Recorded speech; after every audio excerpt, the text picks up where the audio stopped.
and welcome to Tea and Strumpets, a Regency romance review. I'm Zoe. And I'm Kelsey.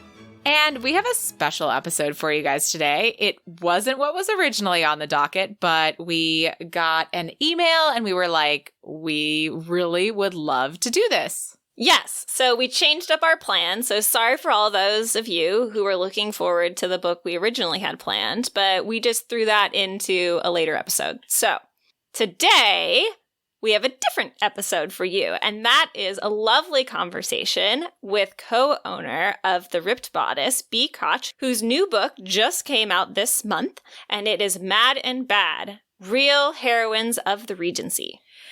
And we don't talk a lot about like the structure of the book in our interview. We talk a lot about different themes that kind of ran through it and all sorts of amazing stuff. But I want to give you guys a little bit of an overview. So this is a nonfiction book about real Regency women figures and a peek into their lives. So it's pretty awesome. It's arranged into kind of groups of women that were kind of going against the grain and forging their own paths and doing really interesting things with diverse backgrounds. And yeah, it's just, it's a pretty cool glimpse into real Regency ladies. It is, and I personally had a great time reading it. It was such an easy read, even though it's not a romance novel itself. The women that are depicted really have amazing tales, and you get swept away in their lives very quickly. Yeah, and the writing is fabulous too. Like it feels very familiar as a romance reader. And it's crazy. And we kind of mentioned this in our interview at one point, but like it's crazy to me because like I obviously like I'm not the kind of person that's like these women didn't exist in the Regency. Like of course I know, but to read them and to feel so affirmed by them, like by their true like selves and their presence. It's just, it's so great. So yes. I highly recommend this book for you guys to pick up and read because we don't get a lot into the details. So like, I hope by the end of this interview, you guys want to pick up a copy for yourselves. Absolutely. I mean, there's just so many women you haven't heard about, women you have heard about. And women that you are going to be able to tell inspired some of your favorite authors. Absolutely, without a doubt. It really talks about a whole gamut, and we are just really happy that it came out and that it was presented to us. So without any further ado, let's get into our interview.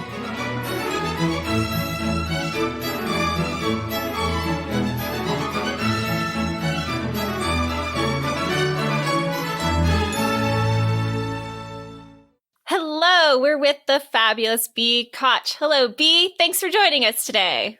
Thanks for having me. So Bea is the co-owner of the Ripped Bodice bookstore, which is all about romance, if you haven't heard about it yet. And Bea has recently published a book called Mad and Bad, Real Heroines of the Regency. And so she's here today to tell us all about it. So thanks again for joining us. I'm so excited to be here to talk about the book. And so much more. Yes. Yeah. that tends to be how conversation takes us on these things. But we do like to break the ice with our toughest question so that everything's easier from here. So if you will oblige us, do you have a favorite romance novel? I really don't. I couldn't begin to pick just one. I couldn't even pick just one author. Leah and I get asked this all the time, and it's like, I mean, I'm sure you know, it leads us into the weirdest places because you start to justify why multiple books, multiple authors have to be included, and it really can just snowball. Like someone I've been reading for a really, really long time and who I've always loved is Loretta Chase. And Lord of Scoundrels was definitely like one of my earlier romance novels. And I just, I know people have really strong opinions about it. I imprinted on it very early. And I found it very, very romantic. So I actually just read it for the first time this weekend. Like wow. I somehow never read it. Like Wow. I don't know how. So I just read it this weekend, and I have very strong opinions in the same feeling. Like I just was absolutely blown away and was like, I was just so happy. I don't even know how to like break it down yet because I didn't read it for the podcast, so I didn't like think about it critically. But yeah, I mean, it's definitely one that comes to my mind too now in the favorites realm. Well, I just think it has that like quintessential headstrong heroine who like that's why I started reading romance novels for women like that and for heroines like that. And that's who I associated with. And I've always loved like any heroine who's described as difficult. Those are my difficult heroines are my favorite. Lillian from Lisa Kleypas's Wallflowers. It happened one. Oh yeah. Yeah. I love her. So she's just any dark-haired, difficult heroine. So those were always my favorite. But I will never ever pick a single one, and you can't make me. I mean, that's why our question is phrased, do you have a favorite romance novel? Not what's your favorite romance novel? Because yeah, I mean, I don't think I have a clear answer. And I think it so depends on your mood or like what you've read recently or, anything. Well, that's to me, I am a total, just whatever I read recently, I love. Yeah. I'm like, and so I reread stuff a lot, but I also like it's new stuff. So and I also have a really bad memory. Oh, me too. So books I love will fall out of my head and I won't remember them. And then randomly they'll reappear and I'm like, oh, I love that. I luckily have a friend who remembers like all books and all titles and all authors because I will be like, remember that one book we read? And I think this happens. And she's like, boom, you mean this book by these people? And I'm like, yeah, that one. My sister is like the most organized reader in the history of the world. She has this Google Doc where she writes down every single thing she's read. And she like sometimes will even like annotate like if she liked it or not. And just like, it's insane. And she reads more than any person I know. I have zero system. I'm like a mess of a reader. It just is it is embarrassing given what my job is. Well, and that's what I was going to say too. As a bookseller, I imagine a lot more books come your way even than the average voracious romance reader. We're very, very lucky. A major perk of the job is getting advanced copies of various books. That will never get old to me. It's still like so cool when you get one. But that means that I'm reading like sometimes almost a year in advance, which is really, really tough for a number of reasons. Like especially when you're selling books and you're like, oh, I just read this amazing thing. I can't sell it to you. So that's annoying. And we work really hard not to do that to people because they do get annoyed when you tell them you can't sell them the book you just talked about for 5 minutes. And then there's also just this feeling like I can never read everything that I want to read, which is really difficult because I have like a perfectionist streak and I'm like, oh, I have to be perfect even in my reading. And the idea that there are books that I just can't get to is very difficult. It's very hard. I would agree with that. I'll like need to read a book for book club and then read a book for the podcast. And then like a new author book, like a new book will come out. And I'm like, but I've been waiting to read that one. So that was what happened to me with Lord of Scoundrels. It's been on my nook for like months and I've been wanting to read it, but I've had all these other like reading obligations, shall we say. And then it's like, there's so many good books to read. There really are. There are endless good books to read. And isn't that like the coolest thing ever? You'll never run out of good books. Yeah. And even if somehow you did, you could go back and read the great ones again. Like that's something I love to do. Rereading, I think, is like even better than reading for the first time sometimes. We're discovering that. I am not normally a rereader. Like, it takes a lot for me to want to reread a book. And with the podcast, we knowingly have been rereading books. And we have found books that first we were kind of like meh about and just talking about our first thoughts about reading it. And then we reread it. And we're like, why did we not remember this book being fabulous? Like, it's so fabulous. Well, I think romance is like so much dependent on what mood you're in and all these other things. And so sometimes it just doesn't hit you right. And then you come back to it and you're like, wait, this is amazing. Absolutely. It's a really wonderful thing to know about and love. I feel like, a lot of people, obviously, like, we don't need to go down this road too far, but, people have that misconception about romance. And, once you're kind of in the romance circle, like, you're just like, yeah, no, you guys don't get it. No, you really can't take me anywhere because I encounter people all the time who are not baked in romance. And I just like refuse to. It's like my favorite party trick to like, I don't understand what you're talking about. Why would you say that? I just like refuse to indulge their misconceptions about romance. It really upsets people. But I'd recommend it as a party trick when they're a party. That's a great response, like way to respond. Because I remember when we had Maya Rodale on to talk about her dangerous books for girls a long time ago, and I did ask her that question, like, what if someone says, the thing to you, like, how do you respond? And she was like, I admit, I'm not so great with the like quick response. And I'm also the kind of person that doesn't back down. Like, my coworkers are like, you have a romance podcast? And I'm like, yeah, I do. Would you like to know more? Yeah, exactly. It's like you have to hit them with you have to keep going. I sometimes will be like, oh yeah, in 2020, isn't it so weird to encounter people who still believe that romance is like less than other literature? God, must be so embarrassing to still believe such misogynistic, idiotic. And my boyfriend will be like, oh my God, can you stop? Like, I'll get going and I will embarrass you. Oh, it's brilliant. So then let's go back a little bit to you before we get into your book, which is just, can you tell us a little bit about you and your history with romance and how that led you also to opening up the Ripped Bodice with your sister?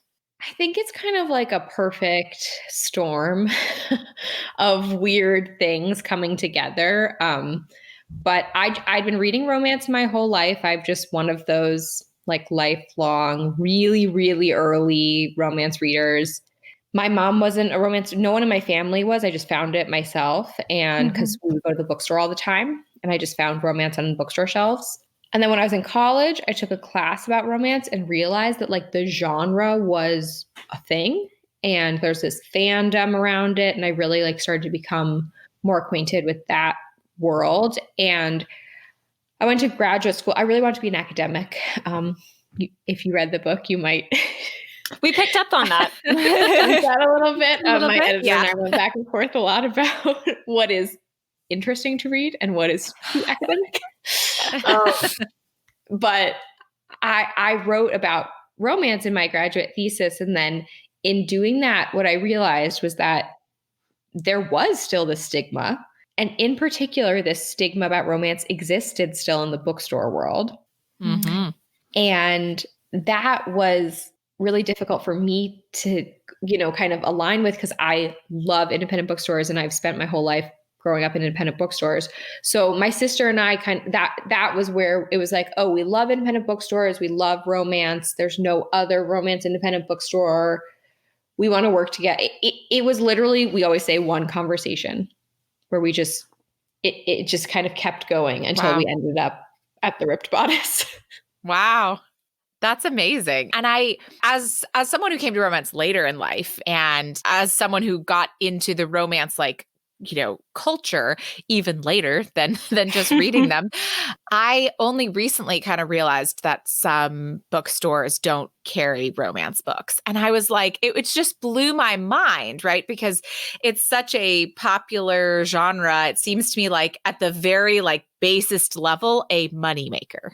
right? Like, Yeah, but I so think that's where you really like get into the misogyny and yeah. internalized misogyny a lot of times, because a lot of women, female booksellers who also Mm-hmm. reject romance. But it was really for Leah and I like this lived experience of going to bookstores, asking for romance, and getting these responses that were like, I mean, ranging from just dismissive to sexual harassment, which we Dang. Ugh. certainly encountered.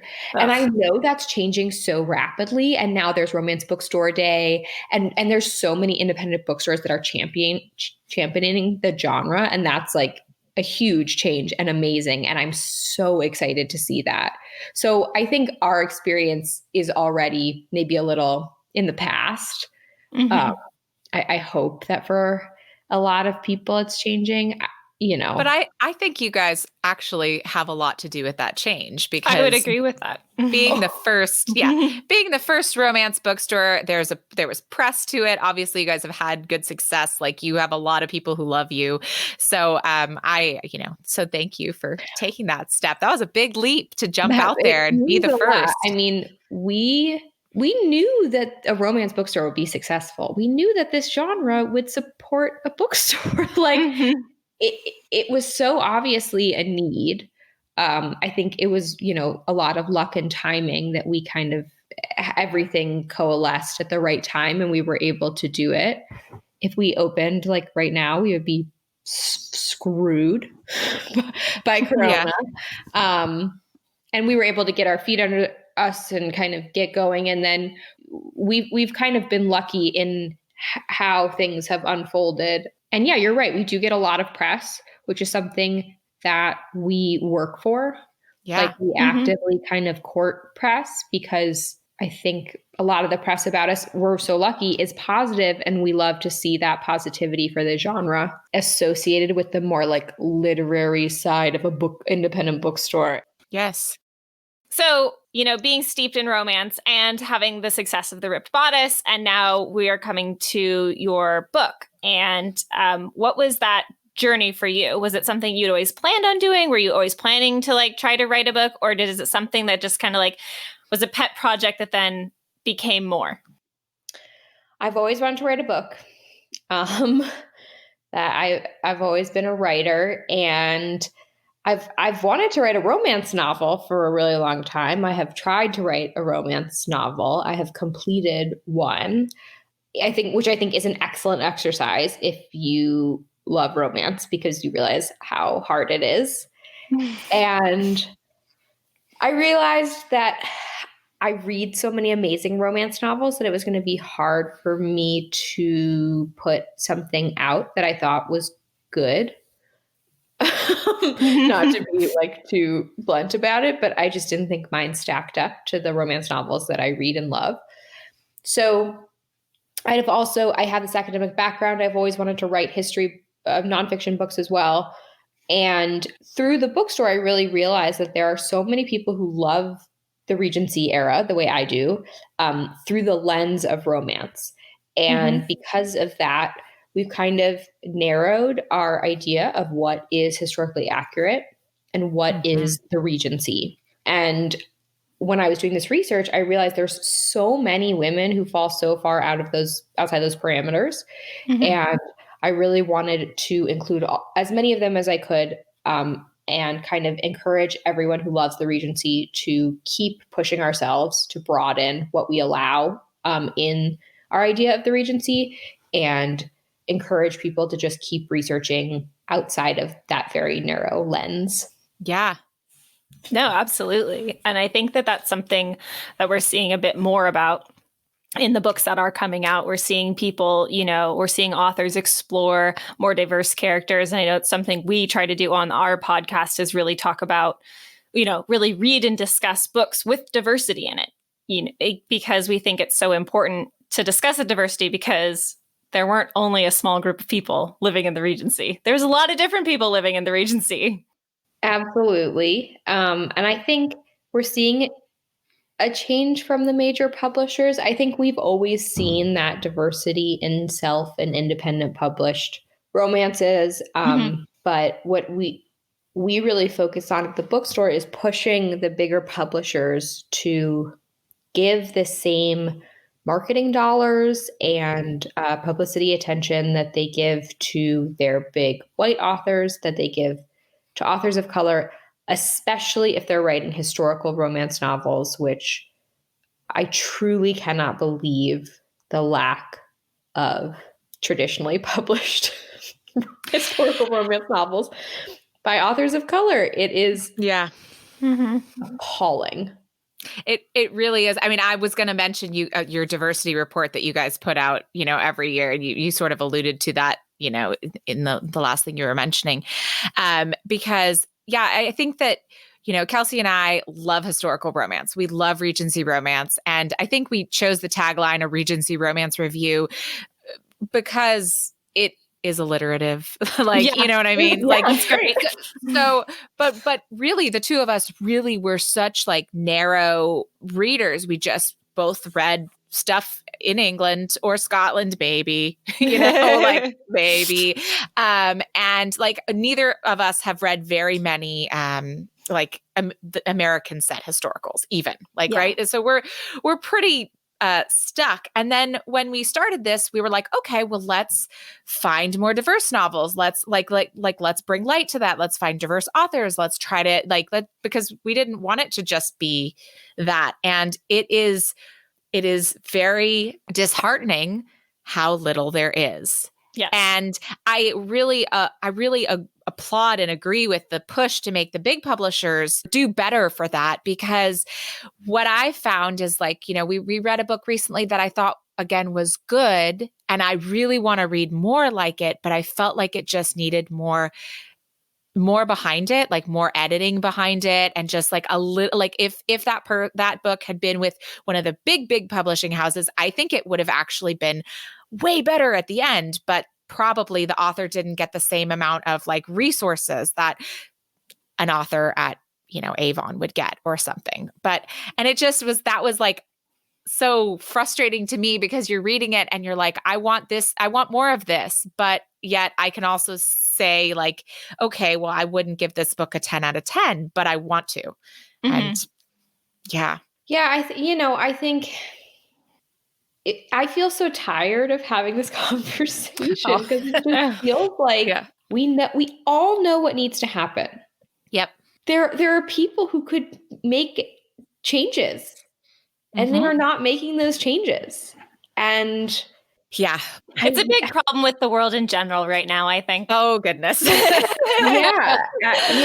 systemic racism in publishing in general is so deeply entrenched, but in romance, it is baked in. You can see it in RWA and what has happened with RWA.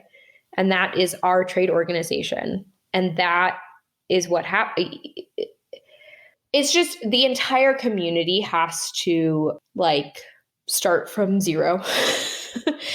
we all have to go back to, for instance, when that article came out about the true founder of RWA, Vivian Stevens. And I saw so many people online saying that they thought she had passed away. Yeah. That Vivian Stevens was dead. I don't know who is really responsible for that, but that was absolutely in the zeitgeist that Vivian Stevens was no longer with us. Or more insidiously, this is what I heard, that Vivian Stevens didn't like to talk about romance and didn't want to be approached about stuff to do with romance. That was legitimately something that was kind of in the air, and people... Wow. Because reporters would ask us all the time, how do we get in touch with Vivian Stevens? We're like, we don't know. You're the reporter. Just find her. What?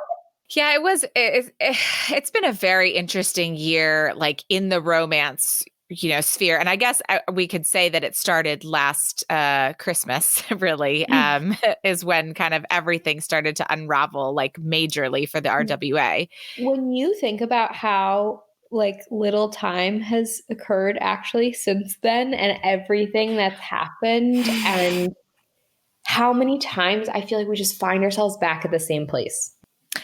I mean, yes. And as Kelsey alluded to a minute ago, too, like, I feel like it's also exactly what's happening in our country. So maybe we should get back to your book. Sure. Oh, I could go on forever about I think we all could. We all could. and systemic racism in publishing because, frankly, they are very important issues. They are. But yeah, I will. I seem to always end up there. It's hard not to. It's so hard not to because when you see the problems and, it's just like, you got to talk about them in order to fix them. But we want to talk about the great women that were featured in your book. There's so many. Because there were so many great women featured in your book, and they are fighting the good fight then as we're fighting the good fight now. Yes. Well, I think that's actually like one of the most interesting parts about the book is that you think like, oh, we're tired of having this conversation in 2020. They're having this conversation in 1820. Like, it's nothing new. Women are still having this debate about whether white women should be included, women of color should be included. How do we go about that? And in what way they're going to grab power for themselves and who they're going to share it with. I think as I was reading the book, I was continually surprised at how many connections there were to the contemporary issues that we're going through. And it really made me realize like nothing is new and everything has happened before. It's sadly so true. So then for you though, creating and putting this book together, how did you choose the groups of women that you chose? Because there's obviously like a billion great women, in history, but also luckily this is a fairly small slice of history to get to like look at under a microscope. But I'm sure there were still, some that you weren't able to get in there that you wanted to. So how was that process? Like just coming up with your kind of structure and the women that you highlighted? It was really hard. It was so hard to come up with the groups of women and to make those groups small enough to fit in a chapter and pick how to connect them and how to form the around what ideas to form the chapters. There are many chapters on the cutting room floor, which is, it truly is one of the hardest parts of writing the book. And the reason I'm so thankful, I had such a wonderful editor who was really, really helpful with that kind of, because they're all my babies and I don't want to lose anyone. And she was like, slash. We all need someone to just take that red pen and just cross out everything. Like we all need one of those. I've got one of those. We all need one of those. Yeah. But speaking of some of the women that did end up on the cutting room floor, like we're going to talk about the ones that did make it into the book. But is there anyone in particular that did not make it into the book that you like were really trying hard to feature because you just loved so much? There was an entire chapter about women travelers. Ooh. Because at this time there was this like huge kind of boom in women traveling around and writing travel logs. And I've always loved travel logs like as a form of writing. So just like as a personal thing. So the traveling chapter I really wanted to include because I thought it made like a really important connection between the idea of England and the Regency and then everything else happening around. And when we think of the Regency, like we think of it completely divested from the rest of the world, but that's not the story of the Regency at all. It's like an incredibly global time where people are traveling around. And that's a really important part of what makes the Regency. Literally, the Prince Regent was like obsessed with other cultures, and his like Brighton Pavilion, I don't know if you're familiar with it, but it's like clearly inspired by other cultures, Asian cultures and Russia. And it's really weird to see in the middle of the English countryside, but it's like a part of the story of this time period that people are traveling. And that also reminds us that not everyone was white and not everyone was British, and Britain is encountering people in England are encountering people from other places. So I'm sad that the traveling chapter didn't make it in, but I understand why. It went off in a complete in kind of tangential direction. Yeah. Yeah, I mean, and it was really fun to read it. I mean, as someone who maybe like is the kind of person that's like, yeah, of course there were like badass women throughout history. I wasn't necessarily surprised, but I was affirmed, and I loved like reading that because I was like, yes, like these are women I've read on the page. And it was also exciting because I was like, I am sure that some of the authors that I love have run across these figures and have been inspired by them. And that's brilliant. I love any romance novelist who includes an author note. Mm-hmm. Oh, yeah. I love reading them. But I love author's notes. I love when they have like recommended reading lists. I love when they say who inspired them. Beverly Jenkins always does that. Tessa Dare does it a lot. And I just think it's so cool to see like what inspired them. Well, and I feel like we both started, Kelsey and I, actually like paying attention to authors' notes when we started this podcast, which I've always kind of like skimmed them. I wouldn't say like I just skipped them completely, but now like they are just like the most little golden nuggets of insight into anything, you know, about the book. And I find them to be like very important now. I think it's like a little window into the author, what inspired the author. And for romance novelists, like I think oftentimes it's a very personal connection to whatever historical fact they found. And that's like certainly the case for me. I'm always looking for like heroines I associate with I have dark hair. I'm difficult. I like dark hair, difficult heroines. But like, cheers. On top of that, I'm looking for Jewish heroines because I'm a Jewish woman, and that's something that's like kind of difficult to find. So especially in the Regency, especially in the genre, which is so interesting because there is a vibrant community of very wealthy Jews living in the Regency in England, and they're a lot of the families are connected to the Rothschilds in France, which is a very wealthy family. And they're like absolutely a part of society. The royal dukes went to the Great Synagogue in London for an official visit. And Judith Montefiore writes about inviting her friends over to her house to celebrate the Sabbath, to watch their traditions. So it's so ripe for romance. I feel like it's like this whole other story to tell. Well, and as that was one of the questions that I had for you, which is I'm also Jewish, and I feel like we've seen like a rise of different racial and sexual representation, especially in Regency romance and Victorian romance, but I don't see a lot of different religious representation, you know, being, and especially like for me, I'm also looking for Jewish romance novels, and I'm like, they're not there, you know, and that I can find. I did see in your book that you mentioned this one series, the name of it escapes me. The Courier series by Nita Abrams. And I immediately went onto eBay. I was like, I'm buying this book. They're so good. I've just reread the first one because I was like maybe going to write about it. And I was just reminded how freaking good they are. They're very heavy on like the spy stuff and like Napoleon and like what's happening. But they're fabulous. And the first one has a Jewish heroine who is hiding her identity for much of the book. And her religion is like absolutely a part of the way she approaches the hero. And then when the hero finds out about her religion, the way that they both deal with it in thinking about getting married.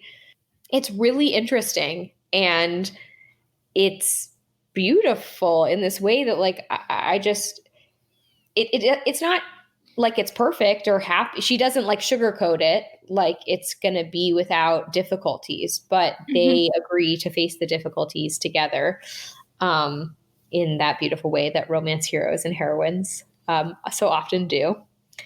And then, so I read those, I think, when I was in college. I love Rose Lerner, who includes Jewish characters in her historical romance novels. I love Felicia Grossman, who's writing about Jewish heroines in Philadelphia in the 19th century, which are really fun. But yeah, we do not have a traditional Regency with two Jewish characters. Fingers crossed we get it soon. Yeah. There's such a space for it, like you said, and there's actually like a lot of inspiration for it too. I just feel like there's so many people who want it. There's also, it's not only Jewish. We could have Muslim romances in the Regency. There's a fascinating man who came to England, and he became the king's official like masseuse and like hair washer. And he was a Muslim man. And he ended up opening a restaurant in England. Like, wow. There are all these characters who could be included or be inspiration. And I just hope we keep seeing them included. Yeah, in our kind of quest to also, bring slightly more diverse, regencies to light, we found, one novella last year that featured Hanukkah and one novella this year that featured Hanukkah. And both of them, again, had some pros and cons. And it's just like so sad because I want them to be brilliant. You know what I mean? Like I want to shout to the earpods or the AirPods of anybody who's listening, like, oh my gosh, like here's this thing, and isn't it cool that you just we all just learned something new too. And so I want more of them. Yeah, so much more. Definitely. Yes, but talking about those author's notes, the first chapter of your book, if I'm not mistaken, talks about the patronesses of Almack's, which anyone who reads a Regency romance novel knows about Almack's. And I love how you caveat it with, because even when I've read it, I always think of like the patronesses or like the rulers of Almack's. They're all stuffy older women. And you're like, no, they were actually like fairly young, like late 20s, early 30s, But really, I want to talk about just the patronesses as a group. And was that like a starting, I thought it was just a very good starting point in your book, simply because we all know about Almack's. So is there anything more about the patronesses that you found out that you wanted to talk about in that section, but couldn't? I mean, I think the patronesses I wanted to start there because that it's absolutely something that we all associate with the Regency, but it's something that we kind of wrong. Like our conception of it is a little bit off because of the way it's been presented by fiction. And I think that is like a really important lesson just for understanding the way the Regency has this afterlife that is now a part of the history of the Regency, even if it's not contemporary to the 19th century, but because it's been incorporated in this way. And in doing that, we have kind of flattened this time period. And the patronesses are kind of one of the victims, I think, of that flattening. So yes, they were younger than we imagine. And they are much more in the mix of politics than I think we often give them credit for. So Almack's itself is so important in England at this time as people are getting married, because it's where they're making a lot of those matches. So they get to decide who's allowed in that room. So they get to decide who's allowed in this conversation to begin with. Super important. And then a lot of them are traveling with their husbands who are political movers and shakers. And because these women are maybe sleeping with more than one man, they have entree into these super private inner sanctums. And because of that, they are tapped to spy.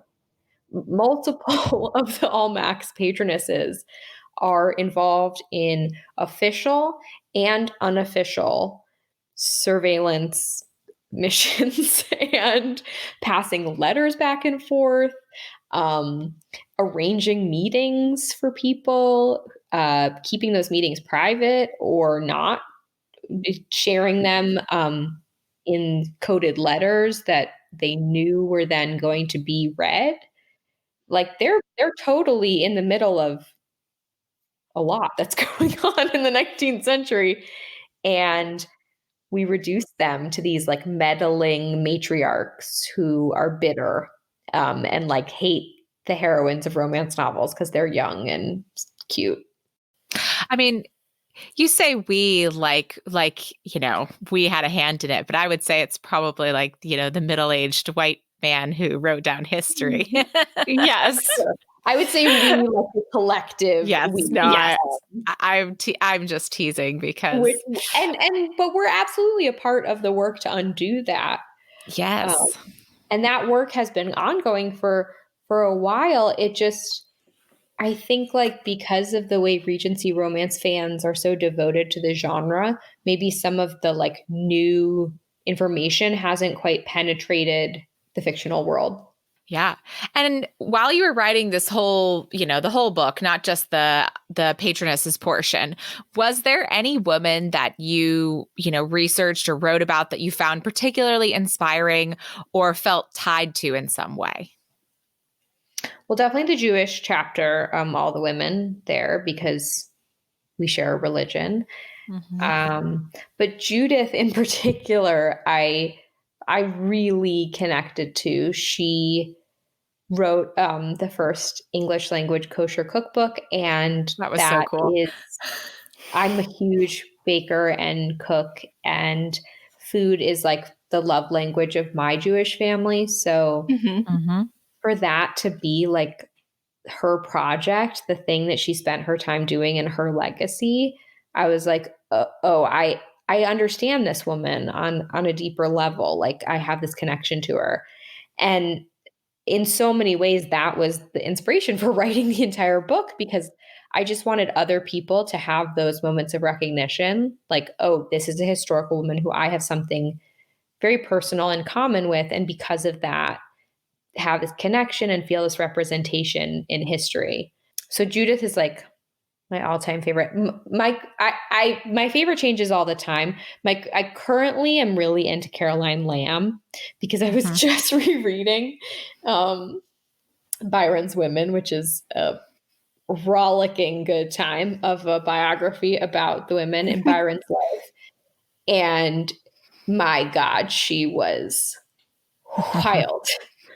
Yes, I remember reading about her, and I just was like, man, that girl's all over the place. I love it. She cut off her pubic hair and set it on fire. What? Set it on fire.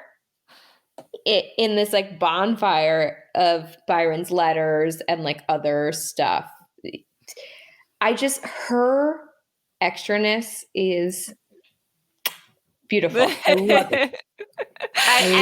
Honestly, feels like someone I would see like in a Scarlett Peckham novel, like yes. I could totally see one of her characters doing something like that. Absolutely a Scarlett Peckham character. Her sexual proclivities would fit in quite well in a Scarlett Peckham novel, honestly, as would Byron's. Yeah. Yes. And I have to say, I also felt like, I think Judith like really, felt familiar to me, and it was exciting to see her story, and also that she went to Israel 5 times, in a time when most people never went there. And I mean, I lived in Israel for a couple of years, and so like I've walked down Montefiore Street a million times, and then I realized like, oh, okay, so it was named after her husband, but like she was there like all the time. So she died before her husband, and he spent the rest of his life naming things after her. Which I just love. That's so great. It was like his mission in life to name as many schools and other things after her as he could. I'm sorry, what romance novel are you talking about right now? They are literally a romance novel. I guess one thing that has frustrated me, and I know you tried really hard to focus on the Regency in your book, but is like, why don't we have a term for like Georgian Regency Victorian romance novels? Like, we don't have a like England romance or there's the long 19th century and the long 18th century. Mm-hmm. I guess you could call it that, but then there's also like the ones set in America, and so if you want to differentiate, there's not like a good way, because if you say historical romance, it's everything, which is great because everything is great, but anyhow, it's just a personal pet peeve where I'm like, okay, I'm trying to explain. I think it's totally valid. When we started the bookstore, I was obsessed with the idea of organizing our historical romances chronologically. Whoa. I wanted to start like and do every era so you could see. But okay, so literally 80% is Regency. Mm-hmm. And then my sister started to get mad at me because I was separating out Georgian, and she was like, no, too many series span Georgian and Regency. Mm-hmm. And then I was trying to separate out Victorian, and we ended up not being able to do that because, again, these long family series can literally go. Mm-hmm. So, I wish there was a term for that bundle of eras. And it seems to me like the Victorian era was such a booming time, for advancement in general. But like, I feel like it has even more exciting career women, right? Like women who did really exciting things, but also because the Regency was so much shorter in relation to the time that we call the Victorian era, right? But like, do you think, like, what do you think changed the landscape, or what do you think paved the way for these women?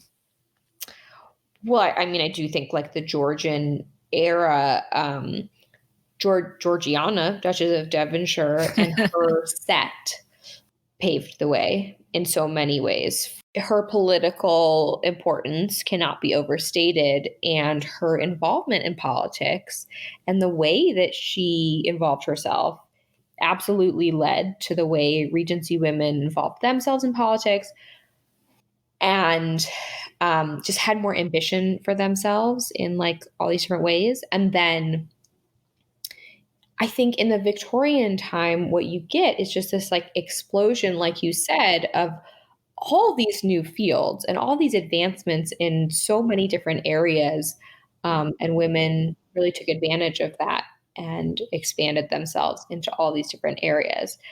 At the same time, in the Victorian era, you have the Queen Victoria setting this example as being a mother and of the family as so important. And so you kind of also see this like rigidity in the way women are allowed to leave the home and not leave the home. But it's these subtle changes in each era. And I think romance novelists honestly do like an amazing job of really highlighting those subtleties in the differences. And I just wish there was more Georgian romance. Mm-hmm. Mm-hmm. I love the Georgian era. I love it when there's just not too many mentions of the wigs. I have to forget that there's wigs. I honestly like the wigs. I'm a weird fashion historian person, and I'm very into wigs. Patricia Varian, I don't know if you're familiar. She's like an older school romance novelist. She has tons of Georgians, and they are like just romps. Well, I think that whole Georgian era was like a bit more, especially compared to the Victorian era. Like they were exploring that freedom, and they were like, let's do it. Like more freedom, less rigidity. And then all of a sudden you get the Victorian era, which is like, no. So it makes sense Well, that like a and for a Georgian lot of book would be a bit reasons. more of a romp. Yeah. I mean, for a lot of reasons, you see that change when a young female ruler comes into power. I feel like we don't talk about it enough, but I thought the BBC Victoria with Jenna Coleman as Victoria. Did you watch that? I have not watched it, but I wanted to watch it. I just like unfortunately was like moving around and never had cable. It's so good. I really highly recommend it. One of my sister was watching with me. She's like, "This is so fucking boring," because it's actually about like mostly focused on her relationships with each of her prime ministers. Which is like such an important aspect of Victoria's story as a ruler. And they're all really sexy. Like Rufus Sewell plays one of them. Do you know? He's so hot. But if you're looking for a good Victoria, I would recommend the BBC Victoria miniseries. I think Sounds I have great. that on my Prime. I have a British Prime channel that I pay for. So I'm going to have to dig in and see I'll if check that's that one out. of mine. Yes. You have the same channel too. I forgot. I do. I got her and her husband hooked on BritBox. Is it BritBox? Yeah. I have to have BritBox for Rosemary and Thyme. Oh, see, I have to have it for Gardener's World. Which is why we got it, because Zoe watches Gardener's World. And then my husband got really into gardening. And I was like, Zoe watches, and he was watching other gardening shows. And I was like, oh, Zoe and her husband watch this show. So then he was like, great. Now we have BritBox so I can watch Gardener's World. I love it. Okay, so if your husbands are gardeners, you're gardeners. Rosemary and Thyme. This is truly my most unhinged obsession. It is a British TV show about two middle-aged women who are friends, and their job is that they are gardeners at great houses. Oh, wow. Like manor houses. Mm-hmm. But everywhere they show up, there's a murder, and they, for whatever reason, are the ones to solve it. That's brilliant. It is the gentlest, best. They just rocket around the English countryside in this ancient Range Rover. It's heaven. Rosemary and Thyme, go watch it. I know that, maybe many people who you tell that to kind of like laugh it off or whatever, but like that literally sounds like the perfect television show for me. Many people do laugh it off, and then every once in a while, I'll get an email or a text from someone who's like, "Oh my God." But I just want to become like the official Rosemary and Thyme recommender in America. It's been off the air for years. It's like an old TV show. Brilliant. I mean, old is good because then usually there's a lot of episodes. And so, I mean, that's what I like in my life. It's all on YouTube for free if you're not a BritBox subscriber. Well, there you go, listeners. If you don't have BritBox like the rest of us, you could check it out on YouTube. Thank goodness. Yes. All right, Bea. So just to start wrapping things up, besides the bookstore and being an author, what else are you busy with at this time? You doing any other crazy wild things? Oh my God. Well, as I said, my boyfriend and I moved out to the desert, and we have been renovating two 1950s era cabins, which has taken up quite a bit of our time. Neither one of us knew what we were doing. Don't recommend that. And we're going to put them up on Airbnb. They'll be rentable. And my boyfriend is a game designer. He designs like escape rooms and virtual games. And so there's a treasure hunt around the property. So we've been working on building. I've been writing and he's been crafting. And it's been like so fun to work on together. So that's been our quarantine project. That's amazing. That's great. I can't wait to come rent it. Yeah, seriously. I would love to have you guys out here. It's perfect for two couples. And then the game takes like a couple hours, but you kind of have to do it over you want to do it over multiple days to Brilliant. give yourself time to see everything. And it encourages you to like go into the park and discover the magic of Joshua Tree, which is, it truly is magical. There are aliens out here. It is a really great place. I'm very excited for my trip to Joshua Tree because we went there briefly a couple years ago. And then now, like when we're going back in a couple weeks, it's because we're going to go camping. So are you're staying in the park? Yeah, we're staying in the park. Okay. Well, let me know if you want recommendations because I have so many of them. Perfect. I will totally like send you an email and ask you. I really love talking about Joshua Tree more than anything else. It's amazing. So then what is next for you? Like, is there another book in the works, or are you just, taking a breath or focusing on other things like your cabins? I have been focusing on the cabins. I'm working on 2 books, one Yay. nonfiction, and one fiction. And neither one of them is anywhere near it being shown to anyone. But I am working on, and then there's actually, my sister and I have been talking about a project for a really long time, which we may need to finally jump into. Ooh. But it's so hard to talk about these things without sounding like a cryptic weirdo. Hey, fair enough though. Like I think, it's also weird to shout things from the rooftops that, haven't materialized yet. I don't like to get ahead of yes, we found very quickly that you have to let things reach the appropriate moment to share them. I am very guilty of sharing things long before they are ready to be shared. I know. I'm the same way. If I get exciting news, I'm also an oversharer. Like, I'll meet you for 5 minutes and I'll just tell you my life story. I don't really care.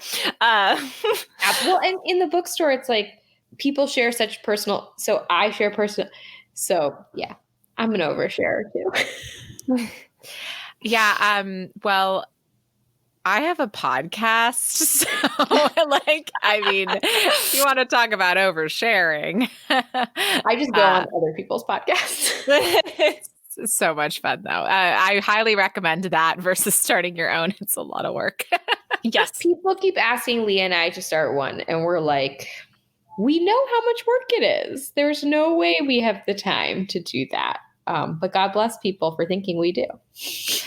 Yeah, I mean, yes, you guys would have an amazing podcast. That is for sure. However, I think there are so many great romance podcasts. Like truly, there are so many amazing romance podcasts in every different area. Yes. I don't know if we have something new to bring. If we ever do, we'll do one. Awesome. And we will be listening in if you do. We will. And where can people find out more about you, more about the Ripped Bodice, and books and any upcoming projects? The Ripped Bodice is at the Ripped Bodice on Twitter and Instagram. And we share tons of stuff on all of our social medias.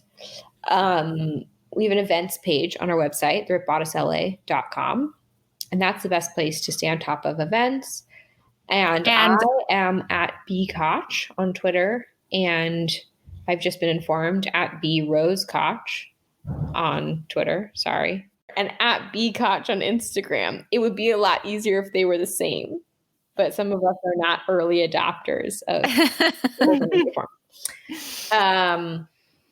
and I share a lot of baking and a lot of pictures of my dogs. So perfect. Delightful.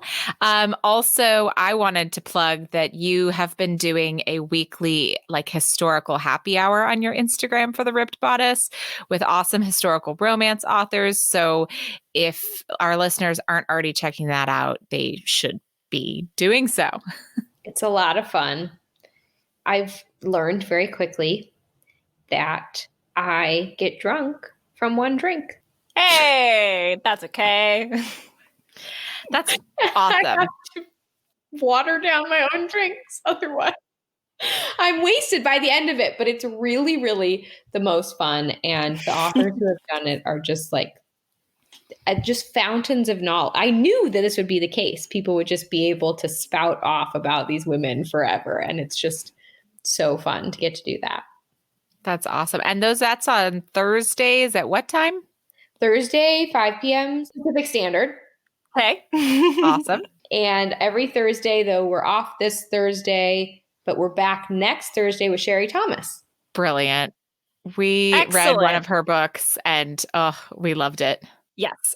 The Lady Sherlock series is to die for. And her romance novels are also so good.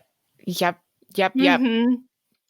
Absolutely. And then normally we like to ask, where can people find your book? But I think the best place would be to go get it from the Ripped Bodice. I would recommend that because I will sign it for you. Ooh. But you can also buy it from other independent bookstores or Amazon if that is what is accessible to you. We do not shame people for where they buy their books. All books are good books. All books are good books. Absolutely. Can't argue with that.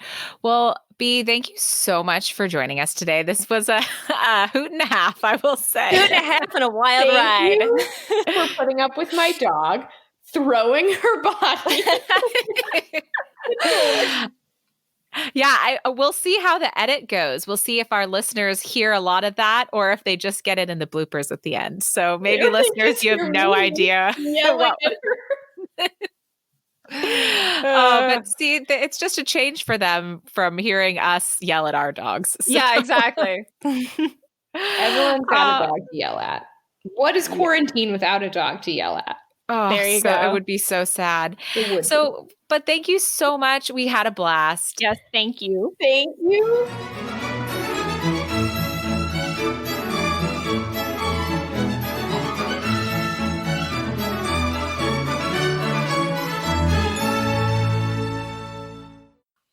Wow, I'm so happy that we were able to talk to Bea. Yeah, that was so cool. I'm so sad that I haven't been able to get to the Ripped Bodice. I only live about 2 hours and 2.5 hours away by car. And I have friends in LA that are very close and I've been meaning to go. And then COVID hit and I haven't been able to get there, but it was really cool to get to meet her. Yeah, no, it's really great. And, that's okay. We can talk about the pilgrimage to the Ripped Bodice that all good romance readers in California need to make and from elsewhere as well. And it's okay. It's a pilgrimage, though. You have to plan it. You have to be able to spend your whole day there. It is a journey. Yes, I will. And one of these days I will. And they have such fabulous events right now. Luckily, like we kind of talked about, there are a lot of virtual events, which are awesome because no matter where you are, you can attend. But yeah, like one of these days when the world is back to normal, I really look forward to like going up there, staying the night with a friend and going to a really awesome romance event at their store. I mean, it's part of, like you said, the romance pilgrimage. Yes, exactly. And I just really loved hearing Bea's thoughts on everything. And I don't know, I just also had like fun. No, I did have fun. And I loved, I'm super bummed because she mentioned a section of the book that had to be cut. And I was like, I want to read that section though. And so I'm really interested. And I hope, she mentioned working on another nonfiction book. And I really hope it's like a take 2 of this one because I would gobble it up. Me too. I mean, I want to read more. And I loved how it was arranged in kind of these really like digestible sections. Obviously it's history. There's so much and you could write 1,000-page tomes, but I love the way that it was arranged because I just feel like it's really, like I said, digestible and relatable for those of us, especially who are reading the genre. Like it was such a comforting and interesting and inspiring read. Absolutely. It really was. And as always, we love to hear from you guys about your thoughts about this episode or any other episode and with book recommendations or questions for us. So if you want to get in touch with us, you can send us an email at romancepod@gmail.com. Yes, and thank you again to Bea Koch for joining us today. Be sure to pick up a copy of her book, Mad and Bad, Real Heroines of the Regency. We will link to the book in our show notes. Yes, we will. And yeah, that was just a blast. So, Kelsey, next week we have another special episode, which I'm really excited to share with our listeners. Really, Zoe? We do have another interesting episode. What is it? So next week, we are going back to the Escondido Library romance chats that I participated in moderating. And next week is all about historical romance. What perfect timing. Yes. So I get to speak with authors Eva Lee and Erica Ridley, and it is a fabulous conversation. So, and I think our listeners, it's obviously right up your alley. So I'm really excited to share that with you guys next week. Excellent. We're excited to listen. So thank you all again for tuning in. Thank you to Bea for joining us today. And join us again next week while we talk to historical romance authors Eva Lee and Erica Ridley. And may all your ever afters end happily.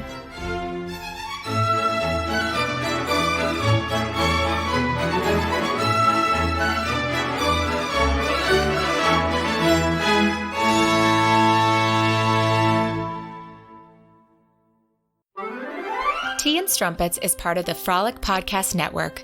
Find more podcasts you'll love at frolic.media/podcasts. Kind of go back and question some of those. I'm sorry. I have no idea what my dogs are doing. The sounds coming out of my kitchen right now are fucking terrifying. I'm like, what? Do you need to go check on them? It's fine if you do. Goddamn fork and knife. Like I'm so clattering. Oh gosh. Oh no. Hold on. Oh no. Okay. Yeah, That's fine. no problem. That's fine. We get We'll see you in a minute.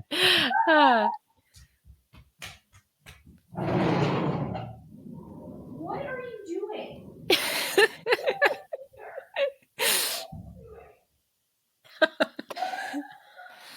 I get it. Yeah. Animals always make the podcast. Oh yeah. I mean, luckily, I had restarted my computer just to be on the safe side before I logged into everything. And the cat came in and sure enough, he jumps on the thing with my computer. I'm like, Fredo, there's no food up here. It's just a computer. You need to leave now. They're monsters.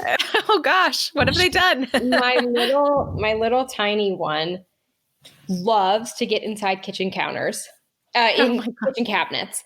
Oh. And I think what happened is she got in there and then the big one closed the door. Oh no. Oh my god. Oh, that's great. That's great. I'm really glad you rescued her. I should have left her in there so she could learn a cooking lesson. Oh my god. They don't though.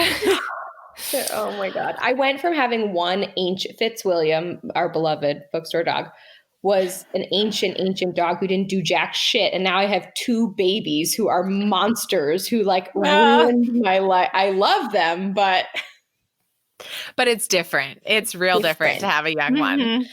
Oh my gosh. Okay. Well, shall we pick back up? Kelsey, you want to ask about the next thing on the list? Some sort of segue, and I'll just edit something in there. You're cool. welcome to leave in my dog's room. Of course, and there are literally so many books that could be written about. Yes, I hear you. Sorry, my dogs have decided that they need to be included in this podcast recording. That's fine. Can you hear them? Oh my God. Yeah. They have a lot to say. Mom's busy. If it gets really bad, I will put them outside. But the air quality is so bad. I just No. It's We have dogs. There are multiple recordings of Zoe's dog barking and my dog like shaking the collar, as well as my dog like trying to enter the room. I'm honestly surprised she hasn't yet. I have like a barn door, and my dog likes to throw her body against it and make the whole door shake. So they're horrible. Sorry. Networks of women. Oh, groups of women. And how to organize. Okay. Pause for 1 second. I'm putting the dog in timeout.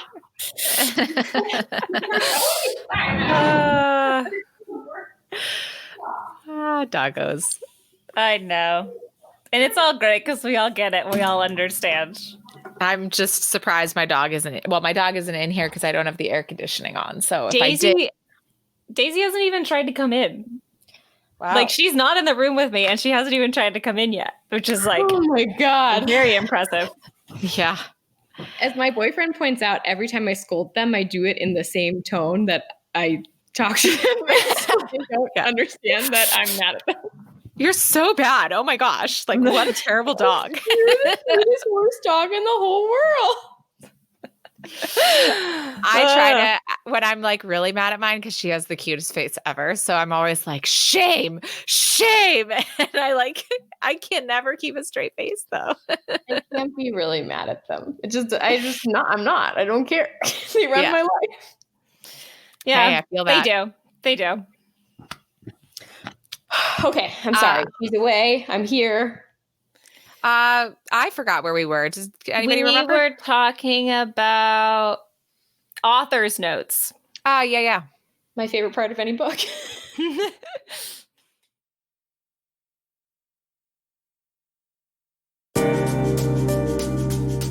Hi, I'm Elle Penelope, and I'm an author of epic fantasy and paranormal romance, and also the host of My Imaginary Friends, which is part of the Frolic Podcast Network. On my show, you'll get a weekly look behind the scenes of an author navigating the publishing world, as well as thoughts and tips on creativity, inspiration, writing routines, and more. So if you're an established or an aspiring writer, or a reader who always wanted a peek into an author's life, you can find me at myimaginaryfriendsshow.com or wherever you get your podcasts.